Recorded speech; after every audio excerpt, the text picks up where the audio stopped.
পবিত্র কুরআনের সূরা নিসার 85 নং আয়াতে মহান আল্লাহ রাব্বুল আলামিন বলেন, কেউ কোনো ভালো কাজের সুপারিশ করলে তাতেও তার অংশ থাকবে, আবার কেউ কোনো মন্দ কাজের সুপারিশ করলে তাতেও তার অংশ থাকবে।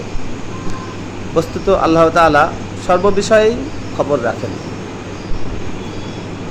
তাই আমরা দুনিয়ায় যদি কাউকে উপকার করতে চাই, অবশ্যই আমাদেরকে বিষয়গুলো খেয়াল রাখা উচিত যে যদি কোনো অন্যায় বা গুনাহর কাজে কাউকে বিন্দুমাত্র সাহায্য করি, অবশ্যই ওই লোকটার কৃত গুনার কিছু অংশ আমাদের আমলনামায় যোগ হবে।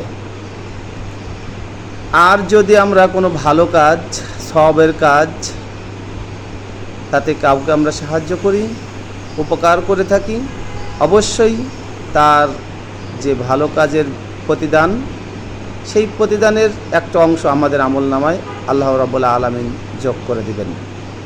আল্লাহ তাআলা আমাদের সবাইকে ভালো কাজে একে অপরকে সবসময় সহযোগিতা করার তৌফিক দান করুন এবং মন্দ কাজ থেকে সকলকেই বিরত থাকার তৌফিক দান করুন।